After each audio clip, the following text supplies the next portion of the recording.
तुमच्यासोबत पण असं कधी झालंय का की स्वयंपाक झाल्यावर तुम्हाला कळतं की मला तर भूकच नाहीये?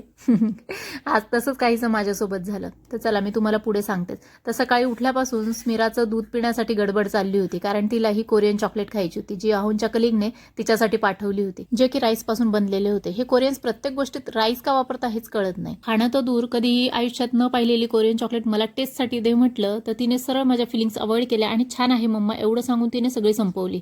असो, बाहेर छान ऊन पडलं होतं म्हणून तिला खाली खेळायला घेऊन गेली, तर तिने स्वतः खेळणं सोडून तिच्या चिकूला ती खेळवत बसली. त्या संधीचा फायदा घेत मीही निवांत बसली आणि बसल्या बसल्या फ्लिपकार्टवरून थोडं गरजेचं सामान मागवून घेतलं. कधी कधी ऑफलाईनपेक्षा ऑनलाईन सुद्धा सामान परवडते असं मला वाटतं.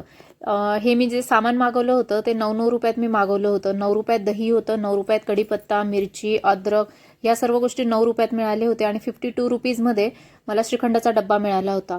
तर असं करून मला हे 100 रुपीजमध्ये फ्री डिलिव्हरी असल्यामुळे ते मला 100 रुपीजच्या आत सर्व सामान मिळालं होतं. तर ते लगेच फ्रीजमध्ये सर्व ऑर्गनाईज केलं आणि श्रीखंड असल्यावर स्मिराला भूक लागणार नाही असं होणारच नाही.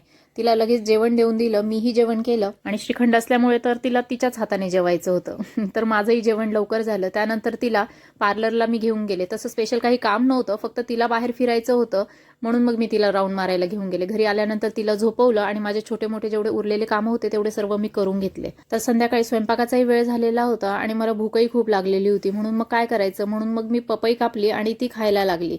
तर स्वयंपाक करता करता मी पपई केव्हा मी 2 प्लेट संपवल्या हे मलाच कळलं नाही आणि मग स्वयंपाक झाल्यावर मला कळलं की माझं पोट तर खूप फुल भरलेलं आहे, आता मला जेवणाची अजिबात इच्छा नाही. आणि पपई इतकी गोड होती की मला 2 प्लेट मी कधी संपवल्या हे मलाच कळलं नाही. तर तुम्ही माझ्याशी रिलेट करत असाल तर मला नक्की कॉमेंटमध्ये सांगा. आणि व्लॉग आवडला असेल तर लाईक करा, शेअर करा आणि चॅनलवर नवीन असाल तर सबस्क्राईब करायला मात्र विसरू नका. भेटूया पुढच्या अशाच नवीन इंटरेस्टिंग व्लॉगमध्ये. Till then, bye bye.